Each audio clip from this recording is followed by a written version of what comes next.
We never plan this stuff. It just all kind of flows out. Yeah, that worked out really well.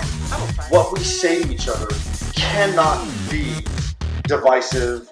Gosh, I just think that when we get so focused on walking the line and just miss so much of God's creativity.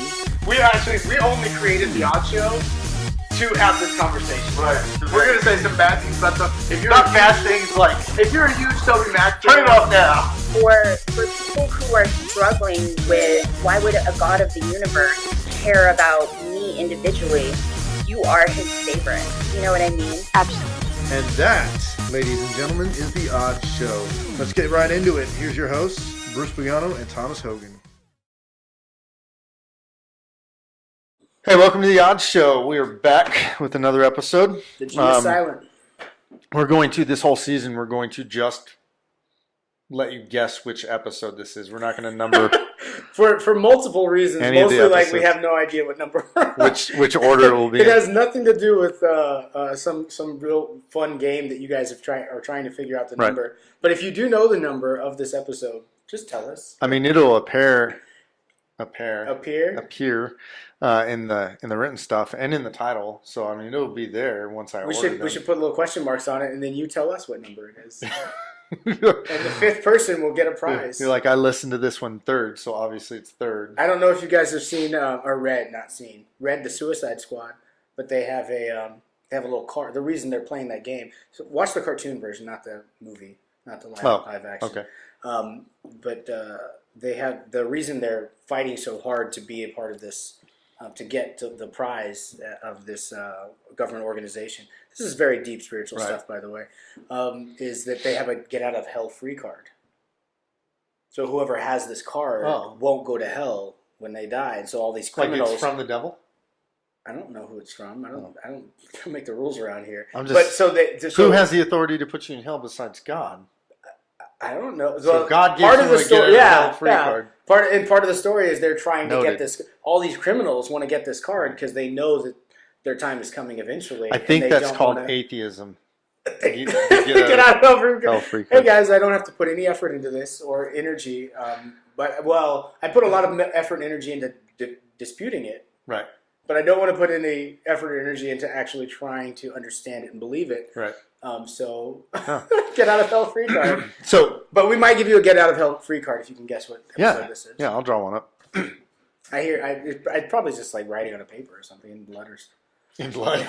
Never mind. Probably won't get one. Hard pass. I'm sure that we have lawyers that would say that don't promise anybody I that. just checked out. I know what's the lawyer going to do? No, just advise us not to promise people we're to get out of hell. We're under advisement, guys. Right. I've been advised. Oh. Yeah. No? Okay. There are no get out of hell free card unless we're talking about Jesus. Our half Armenian lawyer. I did. Told us So that, we cannot do Thomas's friends, I don't remember her name. The wife, Mike and Amy. said, I just met him today, and she was like, "Oh, I've listened to a number of your shows. I just skipped 20 minutes in." And I did. I think that's the first person that I've heard say that, and I'm like, Out no, loud? out loud.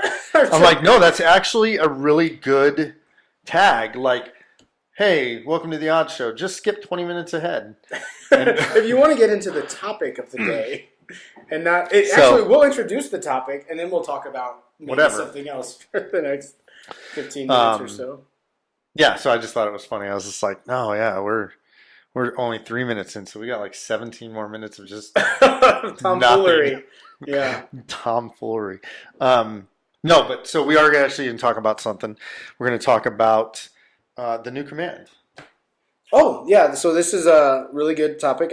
Something I think we wanted to talk about last season. And I think you were less done with your book last season. Well, yeah, and you had said a number of times, no, let's wait to have that conversation until you're done with your book. And at this point, I've decided, like any great author would, there's a good chance that won't happen soon. But then I think, if we talk about it on the show, it'll force me. Right, it'll give you to some do it. mental motivation, I think. Right, but I am more done with it because last season. Well, you've had some really good conversations I've seen online about kind of circling this concept. Right. So I'm interested in getting into this. And I think last season when we did this, I was maybe in the middle of chapter 4. I'm wrapping up chapter 6 now. And I have parts of 7, 8, 9, and 10. So Cool. So I'm definitely farther along and making greater strides. But so this conversation is based off of a book that I'm writing. Back up. It's actually based off the Bible. The Bible is based off of a lot of books I'm writing right now. Right. But the Bible is a notorious plagiarizer. Right. Has plagiarized a lot of my best ideas come out of come right out of me. Right. Into the Bible. Into the text. Bible. The eisegesis. The Bible eisegesis is me a lot. I'm trying to remember how Trump worded it, but the Bible is number one. That's number never a one. good start to a only podcast. first to the second greatest book, The Art of the Deal. Which is basically the Bible. It's the best-selling book of all times, next to The Art of the Deal. You figure out which one's which.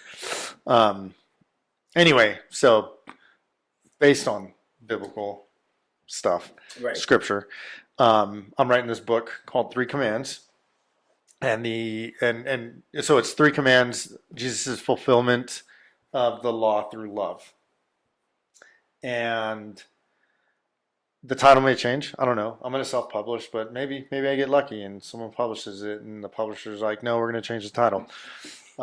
Or I know a guy. But that's the title. That's the working title, and it builds out this premise that the new command that Jesus gave, where he said, love each other the way that I have loved you. The way that people will know that you're mine is the love that you show for each other. That new command. That new command I give you. The new command I give you is to love each other. So the premise of my book is that command is our obedience to that command. Jesus coming and giving that new command is the fulfillment of the old covenant, part of the fulfillment of the old covenant, and enables us to, because Jesus said, "I didn't come to abolish the law; I came to fulfill the law." The requirements of the law. But I think that lots of churches use as their motto and their tagline, like love God and love others. Which are all good things too. Which are all good things. Please do those things. But I've never seen a church that says love each other.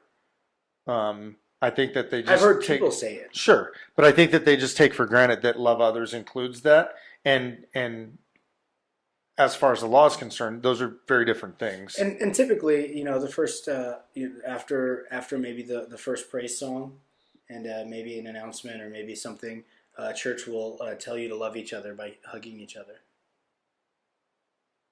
Some churches will say those words. You're right. For about 3 minutes, they Right. just expect you to. They really do expect you to Right. love each other. And then there's always those people that are just like, "It's What the is bathroom. What is happening Please right don't now? touch me. I can't talk to anybody. I got the Howie Mandel's disease. Yep. You can't. This is a good time to go get coffee." I did that last week, actually. I was like, "Oh, this is a really great time to go," because Right. I was sitting in the back already anyway. And I was like, "Oh, it's a We good sit in time the to go front, get some which makes it coffee." really difficult to. Right. There's no way around the front sit. Like I would say, the first 5 rows, you're going to have to hug You're somebody. going to hug or There's shake no a way. hand. Well, I don't know if you might. Probably If give first a high 5 rows, five. you're probably going to hug somebody. You might get away with just a handshake, but you're probably going to. The back and the mid rows, you're all handshakers and whatnot. The And back rows, we all know you don't want to touch us. Right. We don't want to touch. And you you're don't gonna, wanna yeah, touch that's us. your. That's why you're back there. So the premise of the book is Jesus gave us this new command for a reason. And I've had people say to me, "Well, it wasn't really a new command." No, literally, Jesus used the words "new," and in the Greek, it means new. I'm giving you, like not before existed. I like that your Greek breakdown. In the Greek, it actually is translated into new. It's opposite of old, I think, is the Right. antonym. Right. And The synonym would be synonym would be like new. Right. So that's what we're going to talk about. Well, I guess that's it. That's the show, folks. No, so I wanted to ask you a few questions about it, Okay. and I think that I had some ideas that kind of connected it or laid it out. But as far as this new command, I get that it's new in the sense that it's not part of the commandment structure of the Old Testament. Right. What do you think Jesus is trying to express? Do you think it has the weight of the Old Testament? So say the Old Testament has this weight on it of honor your father and mother, Yeah. put God first, don't steal, don't lie. Those are commands. That's God Right. literally telling you this is how, not just I expect you to live, this is the standard I'm going to hold you up to. Do you think, I think personally, a lot of Christians, especially myself early on in my faith, I thought of it as a suggestive, like I'm trying to tell you guys what makes sense. I think that's the way I look at Jesus a lot of times. Guys, let me tell you something that makes sense. Whereas like when he commands says, are "Let me like, tell you oh, something that if I you think-" disobey your mom and dad, I will kill you. So you're Well, I saying won't kill you. that you The think city's people will that kill you. right, stone them. So you're saying you think that Jesus is saying this new command I give you is a, hey guys, this is what makes sense. Do this Right. type thing. Or as Well- a literal, Well, I I'm think that commanding he you to do literally this. said, "I give you this new command," and he doesn't say that with anything else. okay. So he tells us to do all these things, right? Like he tells us, like he breaks down the law where he says, "Hey, you've heard it said, love your neighbor and hate your enemy. I tell you, love your enemy and pray for those that would persecute you." So, like in those, He's stretching it. he's giving, expanding he's giving the you definition of that law. But he literally only says one time, this new command I give you, love each other in the way that I love you. Have love for one another. That's how people will know that you're mine. And here's what I think. I think that the Jews, I think because through research, the Jews, not a derogatory of the Jews, like No. like some of the you Jewish guys think. people, The Jewish people, right, the Hebraic folk. as they were prior to Jesus and even in Jesus' day, the Shema. The Shema. It was their daily prayer, and they said it up to 3 times. And it started with acknowledgement of the Lord is one, Hear, O Israel, right? the Lord your God is one. Right, and talked about loving God, and then You shall worship and him. then eventually got to like love your neighbor. And so there's these 613 laws that encompass the law, whether all the- of it. all of it, Right. all of it. There's a lot of laws. And there were laws that specifically said, and I'd have to go back and look, but there were like 23 laws that addressed specifically loving God, like giving your love to God. And then there were almost as many, probably like, I don't know, half, but I mean a significant number that talked about loving your neighbor, the sojourner. And that word neighbor could mean the person living next door to you, but typically it either addressed your foreign neighbor or another Jewish person that you had an affinity for. So like literally the person living in my communal house with me, family members and friends that were close friends. But your Jewish brother, all of the laws around how to deal with your Jewish brother who you might not have an affinity for were behavior based. So don't charge interest, like help them pull their ox out of the pit.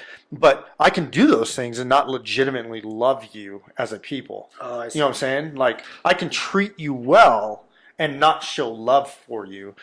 So there was no command that if I wanted to take you to court, I could still take you to court and get what was just and right. And so Jesus comes in and says, hey, like,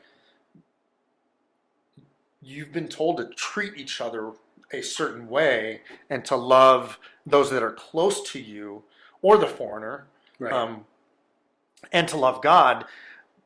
But here's this new command that's going to change everything, and it's love each other. Because then we get to see, like, as the New Testament plays out, the difficulty and the struggle in Christian community, like how as they form a community of believers, how difficult it becomes. Yeah, I think Acts is like a breakdown of breaking down. Right. So it's one of the things I'm kind of focusing on lately is the falling apart of church. There's a natural degradation that comes along with building a thing, and but I think Acts gives you a picture of that. Definitely, Paul's retouch. If church just worked and people just did whatever it was they were supposed to do, it would just work, right? Right. But Acts and Paul, well, for the most part, Paul, after the first few chapters, Paul has this kind of re-engagement where he's constantly coming back and saying, guys, how are we going to do this? Like, what do I need to give to you? What spiritual gift do I need to offer that's going to get us into a healthy place? And I think I think that there's a bad expectancy in some people that church is going to be a healthy, good, soft, safe place all the time. And I think Jesus does not model that. He's hanging out with the disciples, and he's like, I don't know how many times you felt like giving up on people, Right. giving up on the situation or whatever the problem is that you're having to interpersonally deal with. But Jesus is like, how long will I suffer this? Like how, not in like, oh, that's a really poetic way to say that, but in I'm every second with you is suffering. How long must I? He says, you what does he say? You faithless and perverse generation. Right. How long must I suffer you? Yeah. So I mean, it's like No. It's like, so I think Totally. I think that there's some hope in that Jesus is like, listen, this is a struggle. This loving each other and loving, even I am love, and loving you guys is difficult. Right. It is not. Right. And so I don't think you that he do was not showing, make this easy. I don't think he was showing anything, or he was telling us anything that he wasn't showing. Right. But so I read this book by this guy named Gaylord Enns, Enns, Enns, and he wrote a book called Love Revolution. Oh yeah. And his whole premise, I remember you talking through this. premise of the book is, so the old covenant was tied up in two commands: to love the Lord your God with all your heart, soul, mind, and strength, Right. and to love your neighbor as yourself. That was the two commands that encompassed all of the law and the prophets of the old covenant, right? Mm-hmm. Jesus came to fulfill that. And the way that that's fulfilled is in these, and to be clear, because, and I'll tell you in a second, I started writing this before I read Gaylord Enns. Listen, I guys, did not. I only read Gaylord First Enns of all, he last stole year. that from the Bible. I know Right. for a fact. Right. Secondly, I only heard of him last year, and I've been writing this for at least 6 years. Okay. Get that if you have any familiarity with writing a book, it's 6 years is actually a pretty good. It's a pretty good I margin. just read something the other day that someone was like, "Hey, I didn't start writing until I was 42, and I didn't finish until I was 60."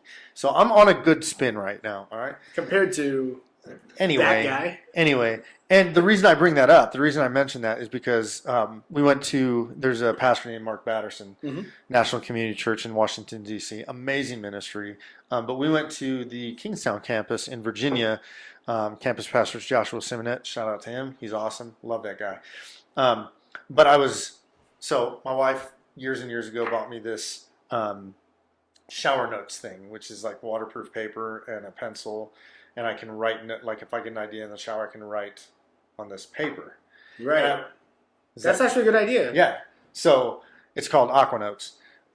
So I was just flipping through it the other day while I was in the shower, and I was thinking, and I was flipping through, and I got like 3 pages in, and there's this quote that I wrote for Divine Frankenstein back in February 2015. Okay. No, February 2014. Got it. Okay, before I retired from the military. 4 years prior to this episode, and maybe Right. 6 to 8 years. Here's after why people that were matters. actually watching it. Here's why this matters. So I write in this, he is like a grave robber in that he robs the grave of all the dead inside and rebuilds it into something completely new. Right? Mm-hmm. And then Mark Batterson writes a book called Grave Robber. And it's a great book.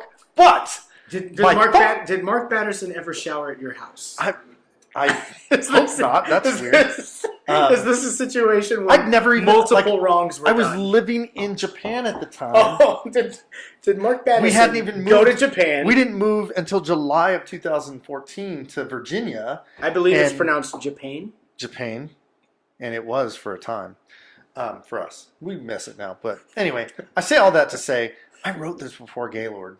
ends. I started writing this before I read it. So Got anyway, it. I'm not scalping his I'm not stuff. saying I'm not taking Mark Batterson stuff. I'm not And I taking quote any him a couple stuff. times. I have thoughts too. But anyway, in that book, he suggests that the 2 commands of the New Covenant that encompass the entirety of the New Covenant is when God says, "Believe in, believe in my Son, whom I have sent to save the world," and the new command to love each other. Yeah. Is the 2 commands that encompass the New Covenant and fulfill the entirety of the Old Covenant and enable us to see the fullness of the Old Covenant and the law, excuse me, and the goodness in it. I think that's something significant in the way that you're presenting it, that it isn't a suggestion, that it is literally what God is telling his people to accomplish in this age. Whereas there was a time where keeping the law and forming the nation was the purpose. Right. Like God's intent with Abraham and Curry. great pork curry. That's good. But where there's a point where God, through Abraham, was establishing a nation and a people. Right. And their purpose was to reflect his order and his holiness and his structure Right, to but the rest of the world. But even in that, I mean, it was done through loving God. Right. The intent was that it was done through loving God and loving your neighbor around you. Well, right, but at the formation But of the to- nation, right. that's what. And then when this new thing comes along, when Jesus comes along, and he's like, "Hey, I'm going to establish something that is this old thing, but it's the correct version of Right. it's the correct." And I'm not a big fan. We've talked about it before. Not a huge fan of replacement theology. Right. Not a huge fan of "I am Israel, they are me." I think that Jesus undoes that when he says, "I've come to fulfill." Right, and so it's not replacement. you it's get fullness. to.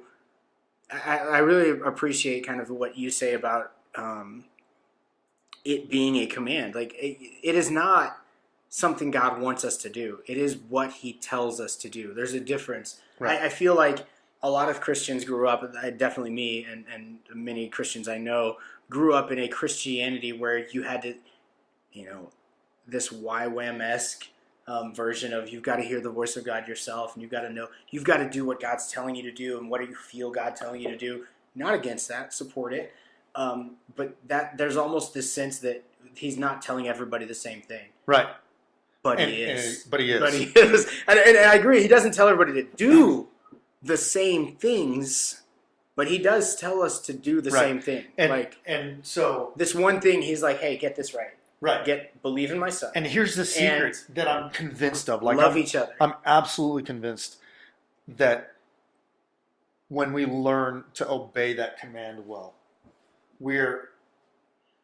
so here's how it breaks down in the way that I'm writing it and the way that I've kind of worked through it and prayed through it and talked with people through it. We obey the new command. And there's this point at which Jesus says, "Hey, if you love me, you'll obey my commands," right? Mhm. So he's the visible representation of the invisible God. He is God the Son, right? And if we've seen God the Son, we have seen the Father.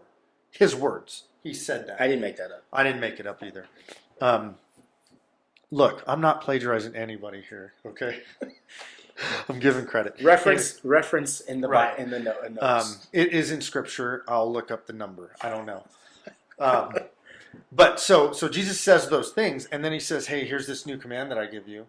Ironically, at the Last Supper, right before he goes to the cross, right? He's like, "Hey, I need to make sure that you get this before I leave and do this thing that's going to complete everything," right? And so he says those things to him early on, and then he gives them this new command. So we obey the new command to love each other. Mm-hmm. By obedience to that command, we're obeying God's commands, Right. which is evidence of our love for God. So we get to live in the fullness of the greatest command of all, to love the Lord your God with all your heart, soul, mind, and strength. Because for sure, obeying the new command to love each other will take all of your heart, all of your mind, all of your soul, all of your strength, because it will test you. Right. And it will be hard. And then then, kind of the second you enter into it, the second you enter into relationship with Christ, I think that there's a transformative heart work going on, Sure. right? Yep. But the second you start entering into fellowship with the believers, with the saints, I think man, does that come into conflict with this peace and overwhelming joy and purpose that loving Christ, and there's a tension. There's an immediate tension. sure. Like maybe the first day you're like, man, this is all love, but after week number 20, Right. after your first board meeting or whatever, after whatever level of engagement you're going to find some conflict. You're going to find some. Grant, one of our mentors, is his probably favorite. I don't know about favorite, but most common said saying is where there's people, there's poop, and where there's church people, there's church poop. Right. The whole church is a poop, and It's it's like you parked under a tree that's full of birds. And you didn't realize it they until were you come church out and birds. you're like, oh my gosh, man, This is bad. this So, is crap. This Huh? is No. So I just feel like that you're accurate in your assessment, So- and in the way you break it out is that we get to experience the love of God and how to extend that love, and then how to receive that love, and all that in the interaction with others. Right. So it's in that, love each other. It should be a place, and I tell people this all the time. One time you said something to me a long time ago, like, let the Jesus in me minister to the Jesus in you, and the Jesus in you minister to the Jesus in me. Hashtag Luke Holter. Right. Is that him? I think we said it together. We were having Beautiful, kind of broken. we were same having like thing. a mind meld, and we were Right. kind of like ministering to each other, and there was a lot of that. Okay. So I can't take full credit. I take 60% credit for everything I've ever said. All right. Because 100% of the time it's accurate all the time. 60% of the time it's 60%, accurate all the time. Anyway, so I think that there's this thing going on where you're learning to love and learning to be loved. Yeah. In the practicing of obedience to that new command, right? And in that, because you're trying to be obedient to that, you're loving God, Right. because Jesus said that. And that compels you to go out and love people that will probably not love you back the same way that Jesus a Christian loves people. community Yeah. is supposed to. So and You're gonna get some. So I just don't to care. throw this in there, you're gonna get some I pushback don't because a care. lot of Christians feel like, and maybe they just want to say it because they feel frustrated and don't know how to say it. But a lot of Christians that I've talked to, they feel like their community is not that community. They It's feel not what like community. it is not a community where they can be loved and loved back and grow. then you're doing it wrong. Yeah. No, I mean, legitimately. And I feel like just say it. Here's what I feel like. I think a lot of Christians are in this place where their mental space, in their hearts, and in their spirit, in their soul, they're conflicted because the version of Christianity they want to see and the version of Christianity they kind of hear preached is not the Christian circle they live in, right? Whether that be their closest friends or just the general community they're a part of. But they're also afraid to say something about it because they don't want to be like the person who's criticizing, complaining. Right. I mean, I've seen people asked to leave church because of that kind of spirit, that kind of... For sure. Then leave church and find people that will do it with you. And here's my thing. I'm saying be patient. But also, be patient. But yeah, but also say it. Because So but if you're not saying it, it's don't say it in a way that's like I want to fight everybody. Yeah, and for make sure you not. make you be better Christians. So here's what it is. Like, so I want to hear. We're in Japan, and the best community that we had, hands down, while we were there, was a group of people that were maybe Christian. Like, some of them were Christian, Some of my favorite people in the whole world are maybe Christian. And Christian. They are not even Christian. They are some of our best friends still, like for sure, and like deep love for each other and community, and not even it was centered around a television show that we got together and watched weekly. And when it was over, they were like, "Can we still do this?" And the answer was yes. So leaving Japan, I'm like, why can't we do this with Christians who we're meant to do this with, right? And I so desperately wanted. So for a while, we hop around trying to figure this out. And now we've found this group of people that we've been gathering for the last year. And we don't have it down. For sure. We're just, even a year in, just starting. But I'm telling them, guys, I want to love you. Let me love you. Let me love you. But I mean, like, you come back here and you let me love you right now. I'm not being coy about it. Right. Not being like, well, if it happens, it happens. Like Me and I my- had somebody tell me a few weeks ago, like, oh, Christians are so like cliquey and like they're not doing nothing. They don't get us connected. And I was like, then do something. Then do something. My wife and I, the first conversation we have with people that we think are potential our people. First I would say, beyond the pleasantries and the. Is there a Tinder for Christian? Just getting together with friends? Is there like a Tinder?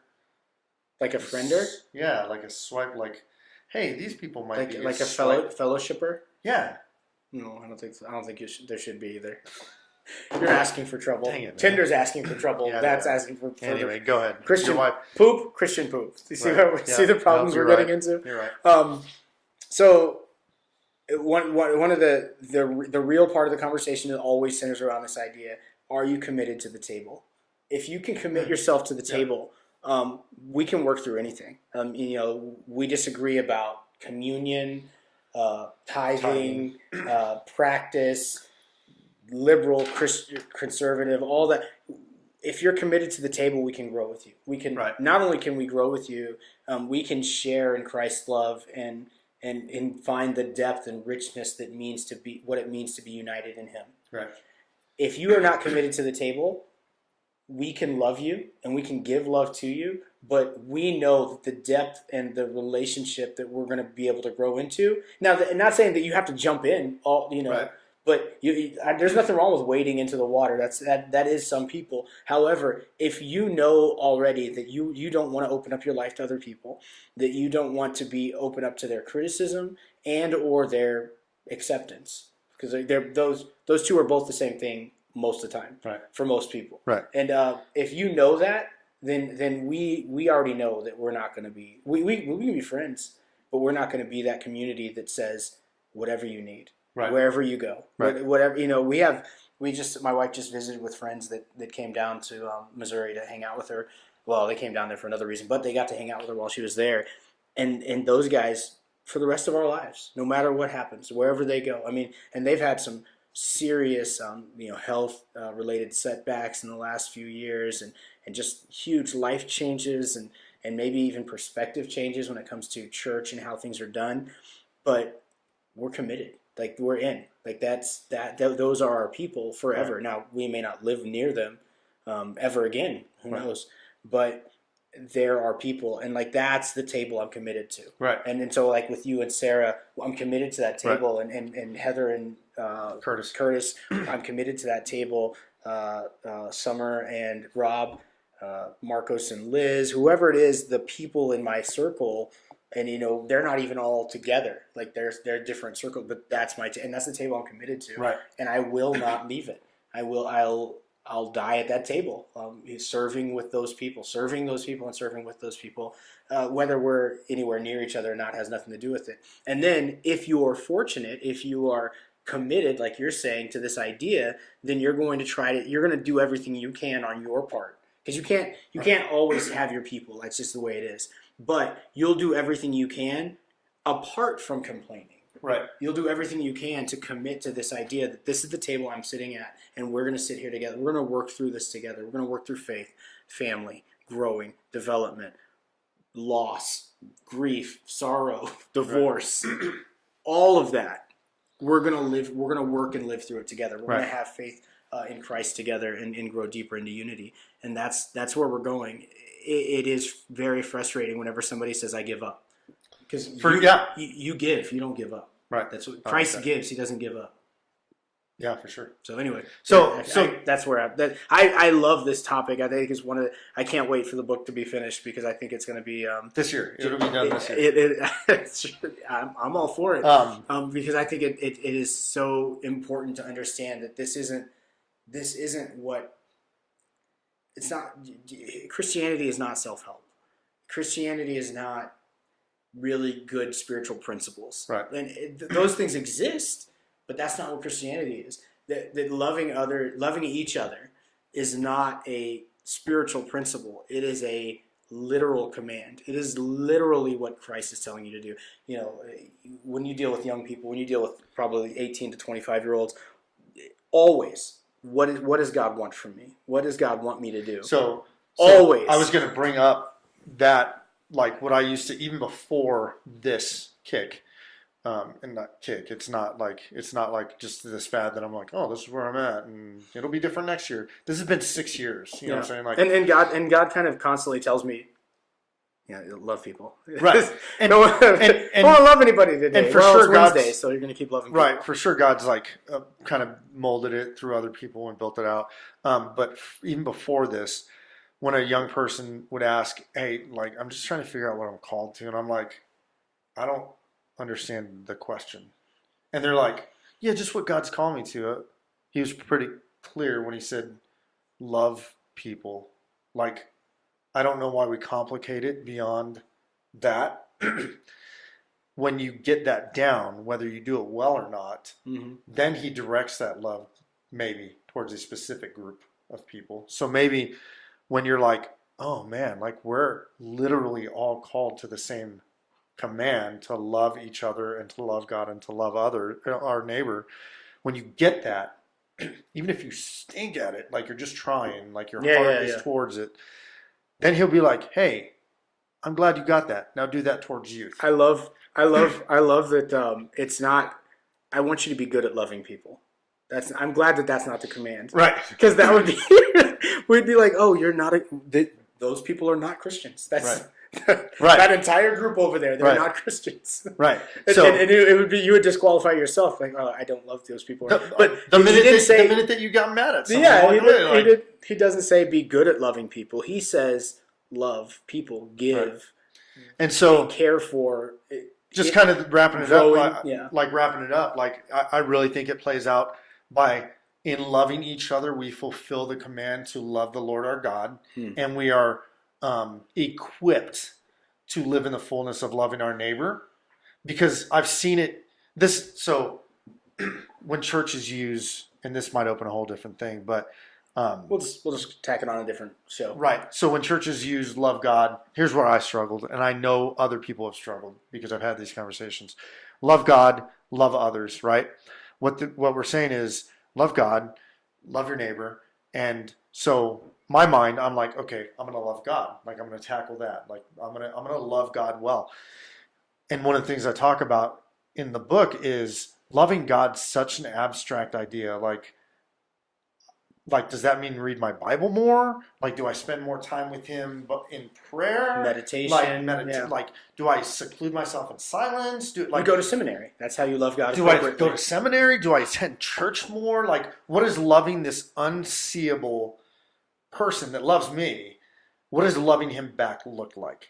So, in not knowing, I default to, okay, since the second is like it, maybe it's loving my neighbor. So I'll do all these projects, right? Conceivably, like hey, we're having a church work day. We're going to go remodel people's houses. All good things. So I'm going to volunteer for that.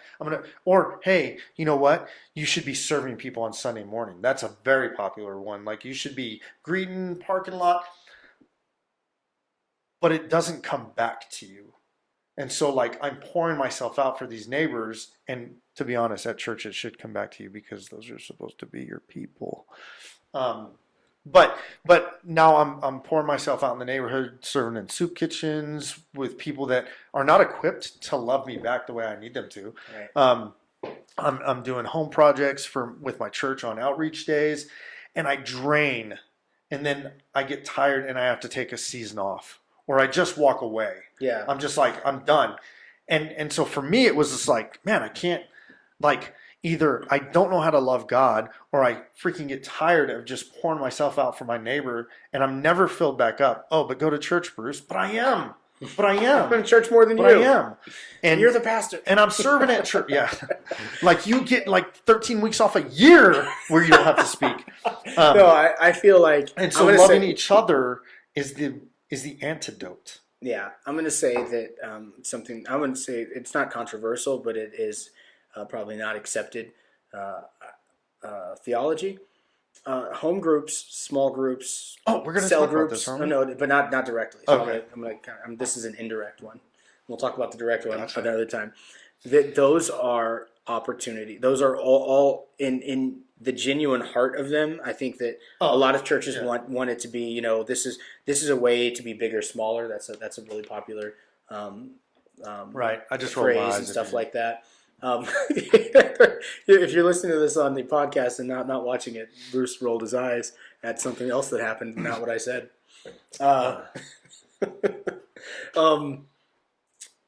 It really is. It really is at its core. What you're supposed to be getting out of fellowship is how to love each other. Right. Are you figuring out? Right. Are you figuring out how to, despite Frank's boisterous personality, despite Melody's quiet voice and unwillingness to contribute to Oddly, the all the conversation. names that are in my group. Oh, really? No, That's so funny.